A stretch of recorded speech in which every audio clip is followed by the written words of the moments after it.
Well, as we've been saying, the Hormuz Strait is completely open for commercial shipping, but the U.S. Navy blockade will remain as it pertains to Iran. Let's bring in my next guest. She says despite Iran's showy announcement this morning that really rallied the market to record highs, it is the Navy that is in control as we want it.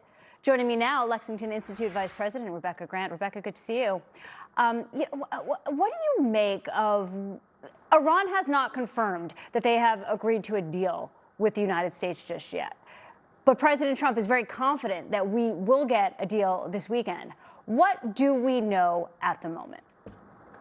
We know Iran is feeling the pressure, and I think that's part of the reason for their announcement. You know, they threatened to attack the Gulf state ports. They threatened all kinds of action. They haven't done a single thing. And that's because it really is the U.S. Navy in control. It's unfolding according to plan. Epic Fury took out Iran's Navy. Over the weekend, 2 destroyers ran the channel up through Hormuz, no problem, checking it out. And now, if you're a legit cargo, you're good to go through the strait. But that blockade or quarantine remains in place. And that is just a chokehold on Iran. I think it has made them realize they're going to have to start dealing, of course, the nuclear dust being the #1 objective of those talks still. Iran is going to try to buy time, though. Time is their weapon. Time and barrels of oil right now, I think time more. Do you see them sitting down with anybody representing the United States of America this weekend and we can have a deal by Monday morning? I say Monday because guess what happens on Sunday? Those sanction waivers that are on the Iranian oil floating at sea, they expire. What happens to all those ships, the dark fleet vessels that are sitting like ducks in the Gulf of Oman or wherever they are, if they can't legally pick up oil anymore? That's right. And Treasury Secretary Bessent says no more waivers. At the Pentagon yesterday, General Kane and Admiral Cooper mentioned that the U.S. Pacific Fleet is also watching some of those Iranian shadow fleet tankers, and that Admiral Papar out there is ready to use his destroyers and aircraft carriers and planes to go pick them up or interdict them. That tells me the net is really closing on the shadow fleet. So you've got Treasury doing the sanctioning, getting back to the sanctioning they were doing before. You've got the blockade, and now we're going to be able to look for and search out, hunt down anything that's still afloat in that shadow fleet. So you put it together, and that is just the vise-like pressure squeezing Iran. We know that at a certain point, maybe 2 weeks, they have to start changing their oil production because they can't store what they pump. So this is maximum pressure by the United States Navy on Iran. I love it. Effective. The Washington Post, Rebecca, is reporting that President Trump says Iran has agreed to hand over the nuclear dust. Iran has not validated that claim.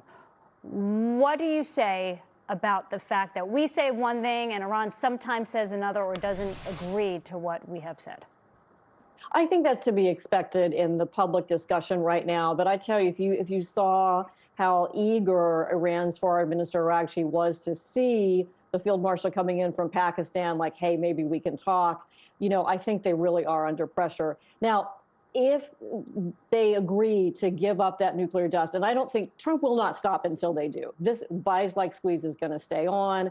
If he has to go back to military operations, he will. But right now, the blockade and the economic piece is working. They have got to agree to step away from that path towards a nuclear weapon. They've got to satisfy Trump on that point. If that happens, there are potential sanctions relief carrots that can go along with it. But Trump is going to hold out to make sure that he is satisfied not only Operation Epic Fury having taken down their drones, missiles, industrial base, but getting that nuclear dust under control as well. Why do you think the president's so confident?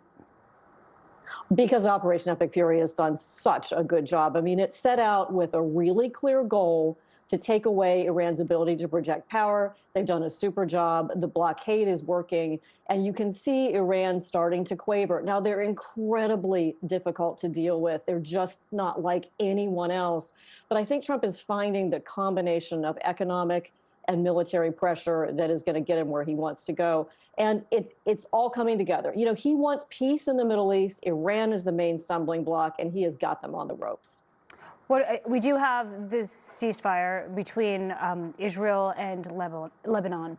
What are the chances that Hezbollah, armed by Iran, does something in the Mideast, maybe on the western side of the Persian Gulf, as other nations try to get oil out that way?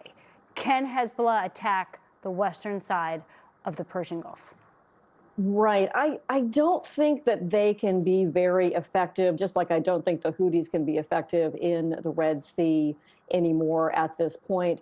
Remember, Hezbollah very weakened by Israeli airstrikes on their leadership and their weapons caches. And now the main thing about this work with Lebanon is the Lebanese president willing to kind of go against the Hezbollah elements in Lebanon's own government to try to seek some way forward with Israel. It's a huge change. And a lot, but that's down to the military power that's taken away a lot of what Hezbollah had. And the sanctions, the squeeze on Iran, this turns off Iran's ability to funnel fresh funding to Hezbollah. So it's all going in the right direction. Rebecca, thank you for the time. Thank you.